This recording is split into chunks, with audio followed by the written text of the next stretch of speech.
Hey guys, it's Gina, and another week. So, it's been a day. My toddler is being a toddler, so I'm just wiped from that. So, last week I told you I was making pizza. I told you I'd tell you how it turned out because I was trying a new recipe for the crust.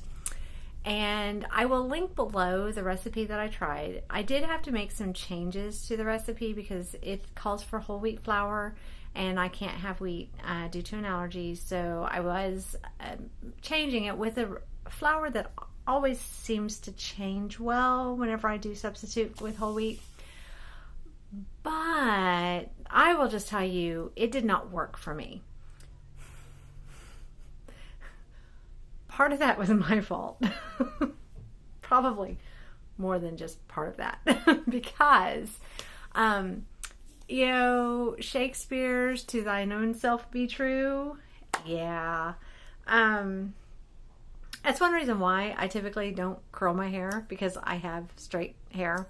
I just let my hair do what my hair is going to do. I find that I have fewer bad hair days that way, although you probably can't tell now because it's the end of the day and I'm just pretty frazzled from Shelby's antics.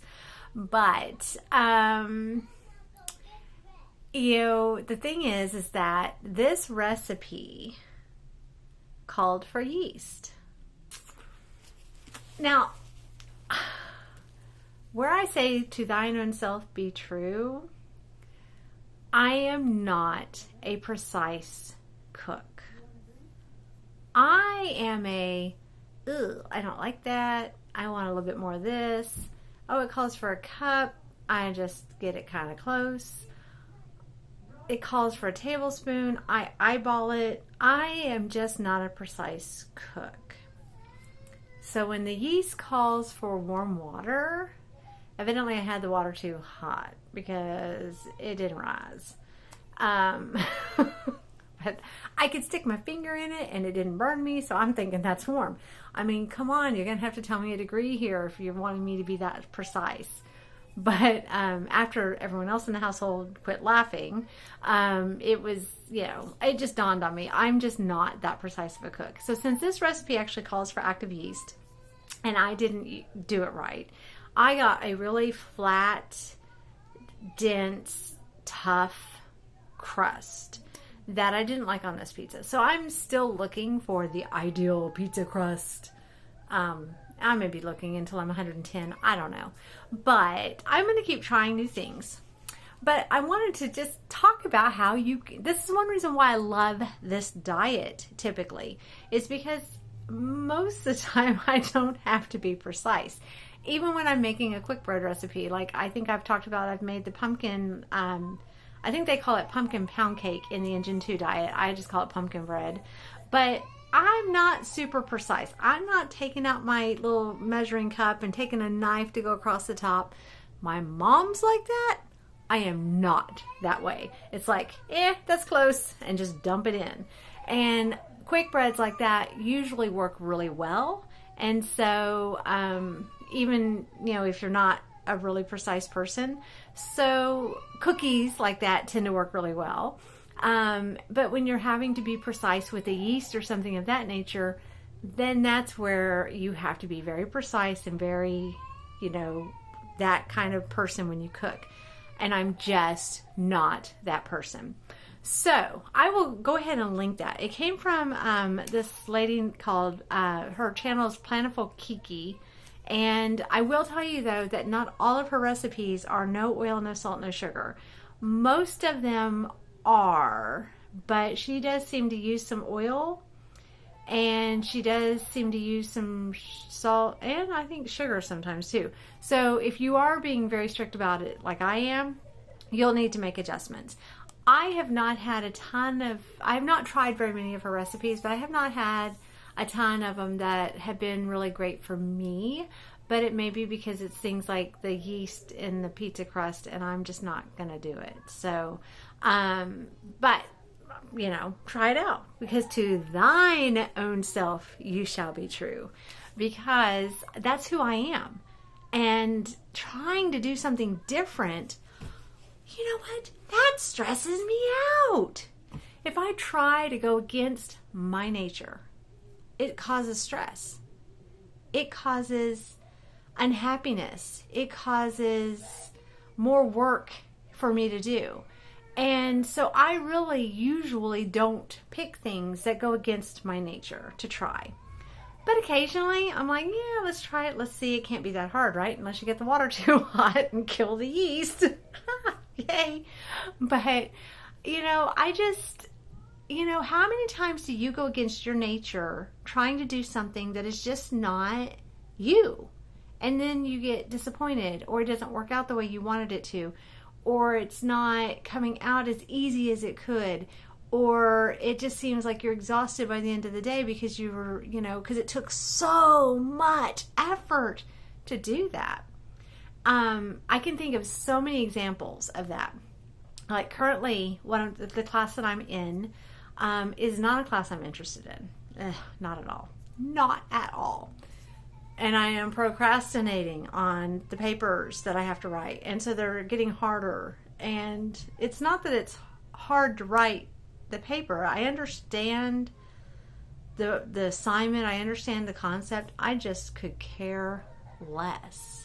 So it's going against my nature of something. Now, when it is a topic I love to learn about, I just absorb it. I want to hear everything I can. I'll sit there for hours and read on it.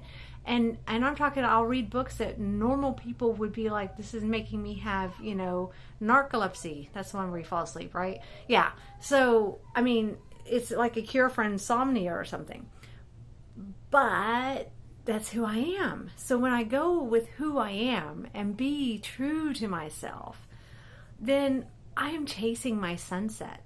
Whether it's learning a topic that I really enjoy, whether it's doing a craft in a way that I really enjoy it, whether it's cooking in a way that I enjoy, even cleaning in a way that I enjoy. Do you know how many methods of cleaning your house there is?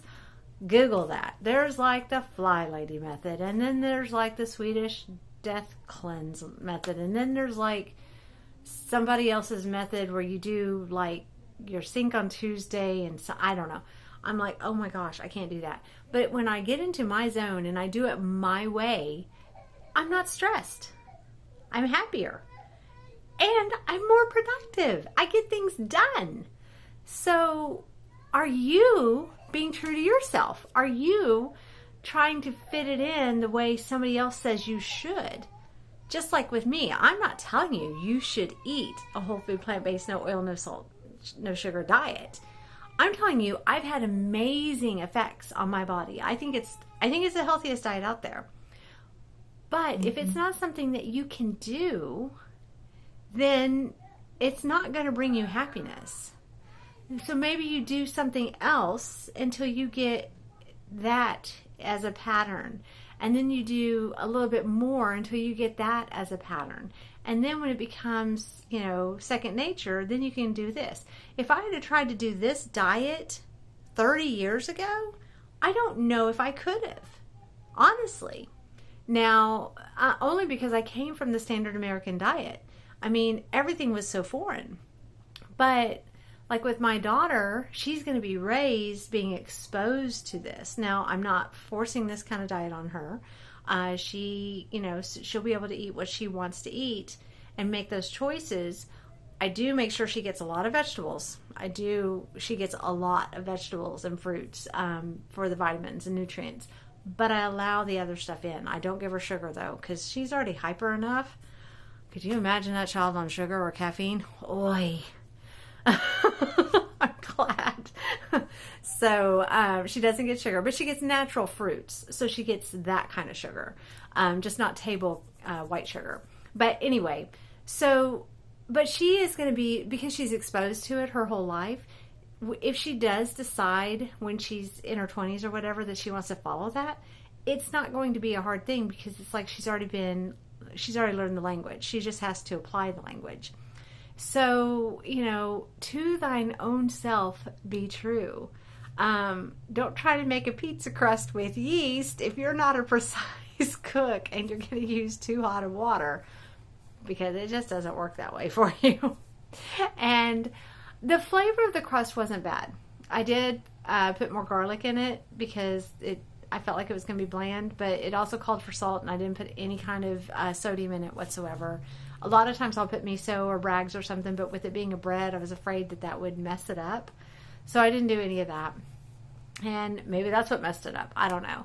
So I am still on the hunt for the perfect gluten-free, whole food, plant-based, no oil, no salt, no sugar pizza crust. Do you have a recipe you could share? Link me to it. I would love to try it, as long as it doesn't call for active yeast or I have to, because that's just not me, and I'm just not going to do it because it's just too hard. For me, it's just too hard, and it doesn't have me chase my sunset. So anyway, go be true to yourself, be the best you can be, and go chase your sunset. Have a fabulous week. It's I guess the second weekend of September now, so I'm trying to get all my fall decorations up in between procrastinating on papers and dealing with a very precocious teenager. She's a toddler. She might as well be a teenager at this point. I am not looking forward to those teenage years. Everyone said 3 was bad. They weren't kidding. But we have moments that I'm just like, oh, and the last few hours have been that moment, but that's okay. She's about to go to bed, and she is going to get a really good night's sleep, and we're going to start over tomorrow chasing our sunset. So I hope you have a wonderful week, and I will see you next week. Go chase your sunset.